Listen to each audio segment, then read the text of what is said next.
for those things that you're looking for, that you all of a sudden you need some more money for a repair, you need some money for the house or something, you're going to have to go to your safe money, because if you start selling out of your market, when the market goes back up again, you're going to miss that opportunity.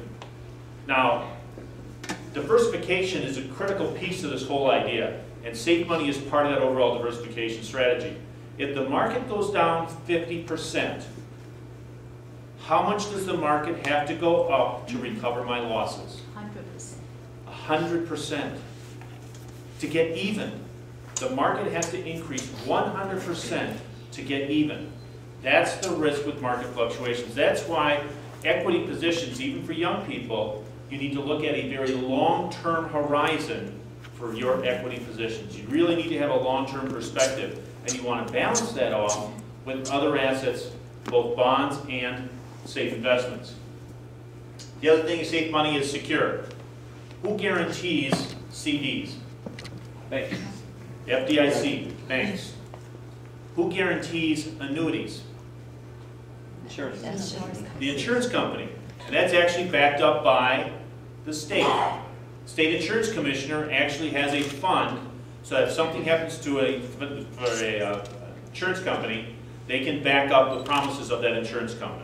So the states are backing up insurance companies, not FDIC, but the state itself. Now, how many banks failed, and you're not going to know the number, but how many know of a bank that failed over the last 2 years? Too many have. In fact, Georgia had quite a number of smaller banks that failed. And why did they fail?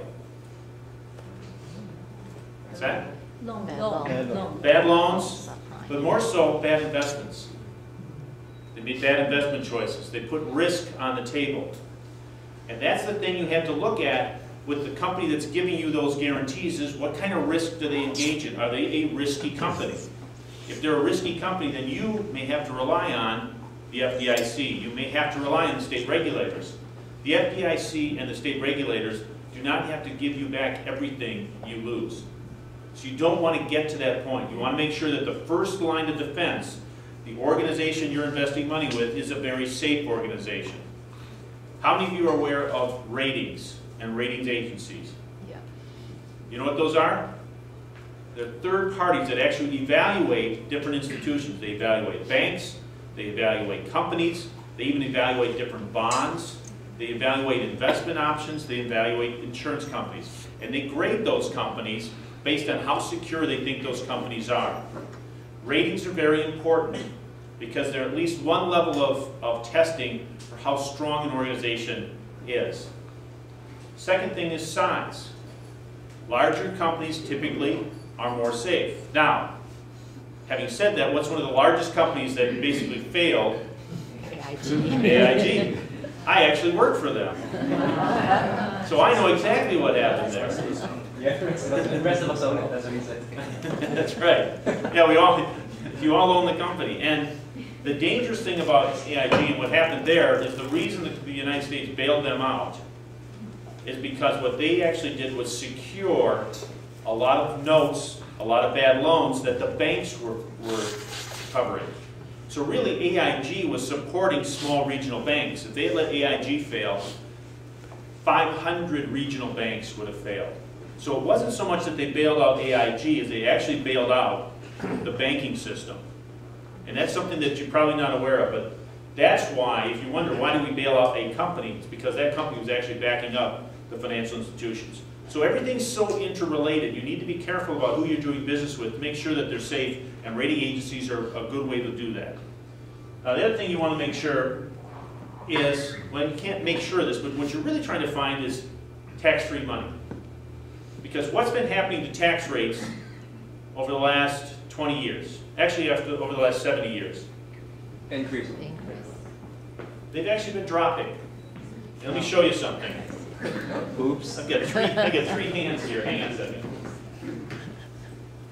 What's happened with taxes? Let me move that for you, Mark, or you I'm just going to twist it. Yeah, go ahead. I'm going to show you a chart.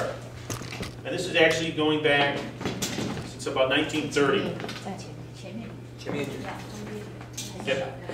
How's that? Can you guys see the back there? Yeah, we'll make sure everybody can see it. I'll hold it up, or I'll make sure. I'll make this very big so you can see.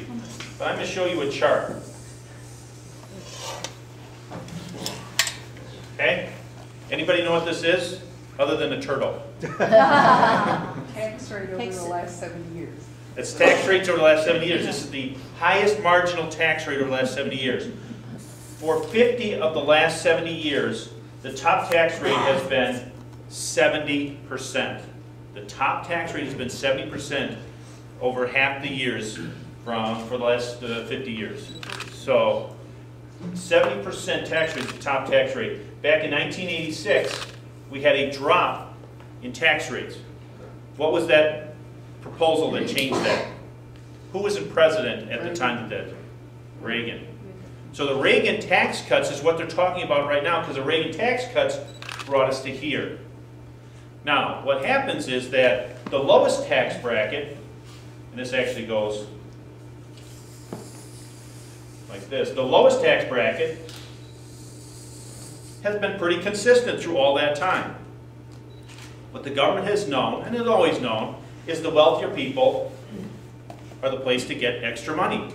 So when they need more money, they just raise the rates on the wealthier people. The people down here, they're always paying pretty much the same thing. It's the people up here, the higher earners, where the government's going to get its money. Right now, we are in one of the lowest tax brackets we've been in over 70 years. So the question becomes, what's going to happen in the future? Going up. They seem to be inevitable going up. If you look at things from a trend standpoint, you'd say this thing could go up a lot. Now, I don't know that it's going to go up a lot, but certainly already it's going to go up next year. I would put a substantial likelihood of tax rates going up next year. How are they going up? What's happening? Does anybody know? Has anybody seen any proposals in Congress at all? No, that's the problem. The Bush tax cuts Expired. What's happening is the Bush tax cuts are going away. They had a sunset provision. They had a 10%, there's a 10-year time frame. That time frame ended. When all the Congress has to do is do nothing, and tax rates will go up. So you need money, you do nothing and you make more money, what are you going to do? Nothing. There's no reason to do anything. And they can blame it on the people that wrote the law 10 years ago, which is exactly what they're going to do. So the likelihood is taxes are going up next year from top rate of 35% to 39.6.